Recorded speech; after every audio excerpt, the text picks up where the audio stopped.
सोचिए, एक ऐसा परिवार जहां पिता है शिकारी, माँ है ड्रैगन क्वीन और बेटी बन जाती है एकेडमी की टॉपर। लेकिन जब हेडमास्टर ने बोला अब अपनी बेटी को किस करो, तो पूरा हॉल हिल गया। आज हम देखेंगे सेंट हिज एकेडमी का सबसे प्यारा, इमोशनल और मजेदार मोमेंट, जहां ड्रैगन फैमिली ने सबका दिल जीत लिया। सृष्टि युग दोनों ने मुस्कुराते हुए बताया कि ये 25 मई की तारीख थी जिस दिन वे काल कोठरी में मिले थे। उप प्रधानाचार्य ने बताया कि शादी और गर्भधान कितनी जल्दी हो गए और शिकारी ने पहली नजर के प्यार की कहानी गढ़ी। फिर मूल्यांकनकर्ता ने पूछा कि क्या उन्हें एक दूसरे में कोई कमियां या बुरी आदतें मिली। ज्यादा यकीन दिलाने के लिए लियोन ने हाँ कहा, जबकि रॉस वीस ने ना कहा क्योंकि वे सहमत थे। प्रिटर ने बताया कि लियोन ने कहना शुरू किया कि कभी कभी उसे लगता था कि घर पर उसकी कोई अहमियत नहीं है।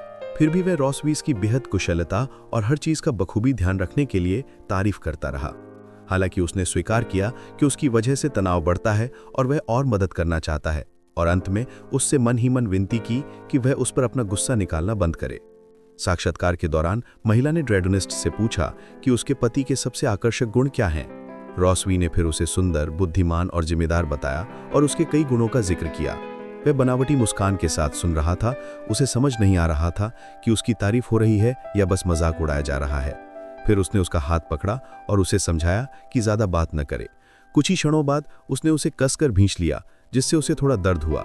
इस दृश्य को देखकर साक्षात्कारकर्ताओं ने निष्कर्ष निकाला कि दोनों एक गहरे प्रेम में डूबे हुए जुड़े थे। कमरे में सभी के बीच एक सुखद माहौल में साक्षात्कार जारी रहा। अंत में मूल्यांकनकर्ता ने प्रस्ताव दिया कि वे एक दूसरे से एक अंतिम प्रश्न पूछें। रॉसवे मुस्कुराई और कहा कि उसे कोई प्रश्न नहीं है, क्योंकि वह अपने साथी के बारे में पहले से ही सब कुछ जानती है। फिर मूल्यांकनकर्ता ने शिकारी की ओर देखा, जो सोच रहा था कि मूल्यांकन जल्दी कैसे समाप्त किया जाए। लियोन ने सबको आश्चर्यचकित करते हुए ये पूछा कि क्या उसे वो टेडी बियर पसंद आया था जो उसने उसे दिया था। इस अप्रत्याशित प्रश्न से रॉसवे भ्रमित हो गई। उसे समझ नहीं आया कि उसने ऐसा क्यों पूछा। लाल चेहरे के साथ उसने डरते हुए स्वीकार किया कि उसे उपहार बहुत पसंद आया था। संतुष्ट होकर वह मुस्कुराया और कहा कि उसे और कोई प्रश्न नहीं पूछना है। इस प्रकार मूल्यांकनकर्ता ने मूल्यांकन समाप्त किया और जोड़े को उनके सहयोग के लिए धन्यवाद दिया। कुछ दिनों बाद एक संदेशवाहक ड्रैगन खिड़की से उड़कर अंदर आया और मुंह ने घोषणा की कि संदेश पहुंच गया है। उत्सुकता से सभी मेज के चारों ओर इकट्ठा हो गए जब लियोन स्क्रॉल खोलने की तैयारी कर रहा था। पत्र में बताया गया था कि नोहा मूल्यांकन में पास हो गया है और उसे प्रवेश समारोह में शामिल होना चाहिए।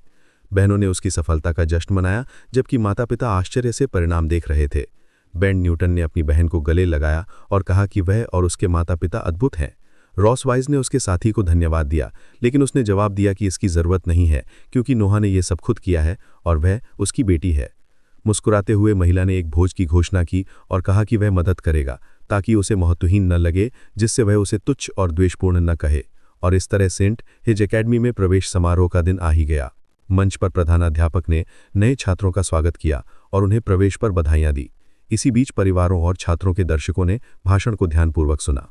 जल्द ही प्रधानाध्यापक ने घोषणा की कि प्रथम स्थान प्राप्त छात्र नोहा के मैकेली और उसका परिवार मंच पर आएंगे।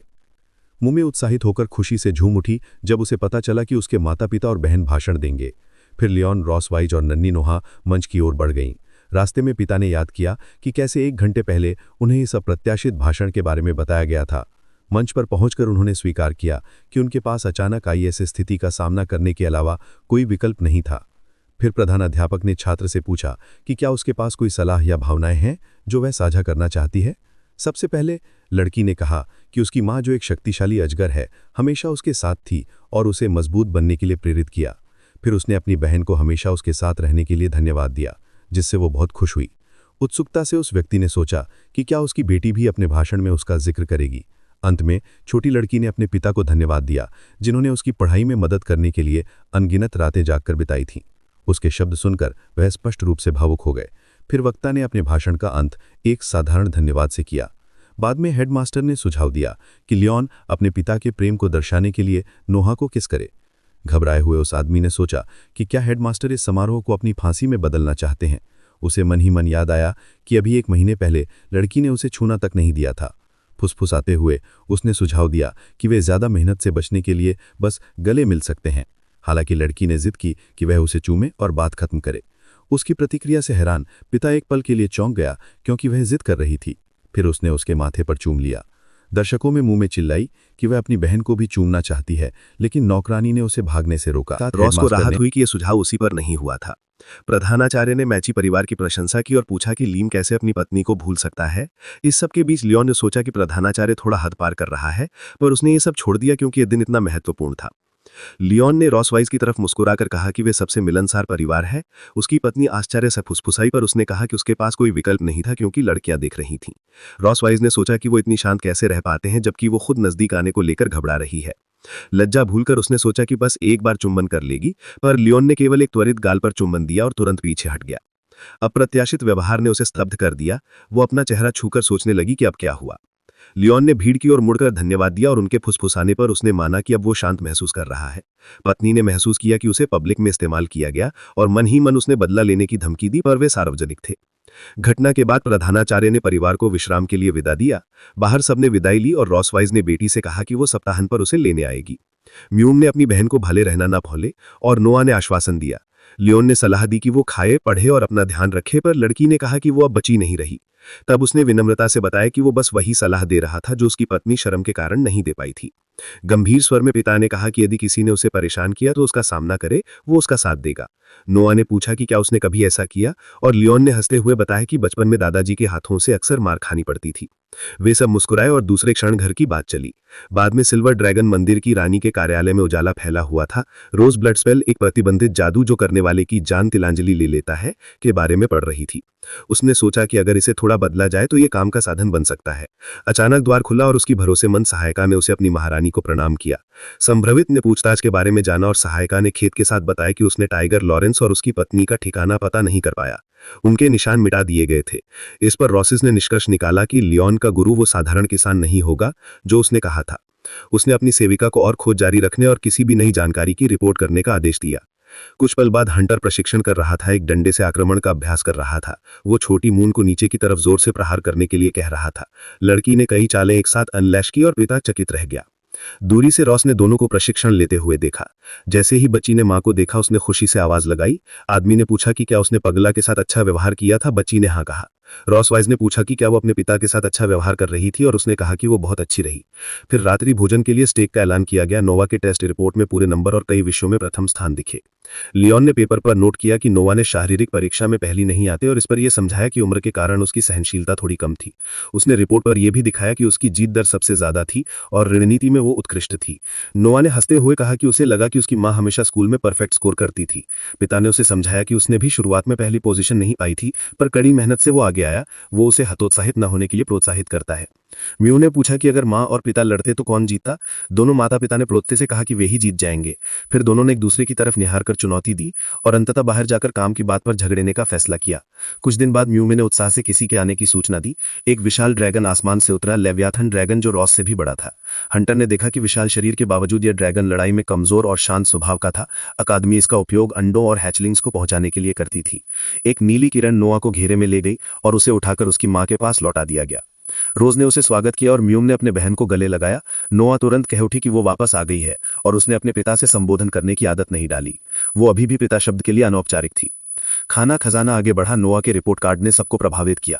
वो शारीरिक परीक्षा में प्रथम न होने के बावजूद रणनीति में सर्वश्रेष्ठ थी। रात में माता पिता ने मजाक में कहा कि अगर माँ और पिता आमने सामने लड़े तो कौन जीतेगा, और दोनों सहज होकर दावा कर गए कि वे ही विजेता होंगे। अंततः उन्होंने प्रशिक्षण का मंचन किया। दर्शक बच्चों की उत्सुकता, माजिकी आक्रमण और बचाव की चालें, और दोनों में तेज मुकाबला हुआ। लड़ाई के दौरान लियोन में गति और सहनशीलता दिखाई और रॉसवाइज ने अपनी जादुई दूरी की तकनीक अपनाई। एक विस्फोट हुआ, पर जब धुआं छटा तो लियोन बिजली सी ऊर्जा से घिरा हुआ बाहर आया। उसने किसी प्रकार का बूस्ट इस्तेमाल किया था। रॉज ने आश्चर्य से देखा कि उसने अपने शरीर को बिजली से मजबूत कर लिया था। लड़ाई तेज हुई और एक मोमेंट में लियोन ने अपने प्रतिबंधी को संतुलित भटकाकर उसे हवा में गिरने से रोक लिया, पर अंत में उसने ये माना कि उसने अपनी पत्नी की रक्षा करते हुए अपनी जीत का आनंद लिया। दोनों एक दूसरे के करीब आ गए और लड़ाई बंद हो गई। वे कुछ पल के लिए एक दूसरे को घूरते रहे, फिर लज्जित हो गए। किसी रात बच्चों के कमरे में लियोन ने नोआ से अलविदा कहा और छोटी मून से अच्छे से रहने के निर्देश दिए। वो भावुक था। उसे अपनी धैनियों को अकेला छोड़ने का डर था। नोआ ने पिता के ड्रामों पर हंसी उड़ाई और कहा कि यह सब बस एक रात की बात है। मून ने मासूमियत से कहा कि माँ रात में पिता को खा जाएगी, वो एक बुक में पढ़कर आई थी, और सभी हंस पड़े। बाद में रॉस ने बच्चों को सुलाया और वयस्क बातें कम अस्पष्ट रूप से करने की बात कही। रात में रानी के कमरे में 2 शराब की बोतलें थीं। उसने उसे एक गिलास दिया, लेकिन उसने मना कर दिया। रॉसवाइज शांत थी। उसने उसे याद दिलाया कि उसने शर्त के अनुसार कुछ पूरा करने का वादा किया था। लियोन ने कहा कि वो मन नहीं था, वो सतर्क रहना चाहता था ताकि कोई उसे मनचाहा ना बना ले। फिर रॉस ने आश्चर्यजनक बात कही, उसने असल में चाहा था कि वो जीते। लियोन ने पूछा क्यों, और रॉस ने बताया कि अगर वो जीतता तो उसे 1 महीने का आराम मिलता और शायद वो ज्यादा दिलचस्प बन सकता था। पर वो ऐसा नहीं चाहती थी, उसने केवल एक मजेदार खेल का आइडिया सोचा था। उसने एक माजी के उपकरण दिखाया जिसे उसने स्काई सिटी से लिया था, जो कुछ समय के लिए छवियां रिकॉर्ड कर सकता था। उस पर दबाव में उसने स्वीकार किया कि वो उसे चुम्बन करना चाहता है। थोड़ी देर के लिए वो अटक गया, फिर जोर से कहा कि वो उसे चुम्बन करना चाहता है, और बाद में उसे यह एहसास हुआ कि वो किसी माजी के प्रभाव के कारण असामान्य रूप से व्यवहार कर रहा था। रॉस ने उसे बताया कि उसने उसी तरह के प्रभाव महसूस किए थे जब किसी ने पहले उस पर कोई शाप डाला था, पर उसने कहा कि उसने माजिक को थोड़ा बदल लिया है ताकि केवल प्रभाव ही रहे, कीमत ना ली जाए। धीरे धीरे लियोन को महसूस हुआ कि उसका शरीर और मन अस्थिर हो रहे हैं, वो अपना नियंत्रण खो रहा था और शर्मिंदगी में पड़ा हुआ था। रॉस वाइज ने तब स्वीकार किया कि उसने उसे बांधने की कोशिश की। उसने कहा कि वो उसे पास रखना चाहती थी, भले ही कभी कभी वो उसकी इच्छा के विरुद्ध होता। उस माजिकीय प्रभाव के असर से लियोन ने कुछ काम कर दिखाए जो वो उसने सामान्यतः नहीं किए होते। बाद में उसे यह एहसास हुआ कि उसने अपनी शान छोड़ दी थी और इसे अपने सबसे बड़े अपमानों में से एक माना था। उस रात के बाद वो अपने व्यवहार से चौंक गया और खुद से पूछने लगा कि उसने जो किया वो क्यों किया। वो खुद को समझाने की कोशिश करने लगा कि वो बस उसे जगाने के लिए अपना कर रहा था, पर उसे ये सारी चीजें अजीब लगी। अगले दिन उसने महसूस किया कि वो माजी के प्रभाव से प्रभावित था और ये कि कुछ बातें उसके नियंत्रण से बाहर चली गई थी। वो परेशान हुआ, चिल्लाया और अंततः शांत बैठकर सोचा कि उसे ये सब कैसे संभालना है। वहीं रॉस वाइज में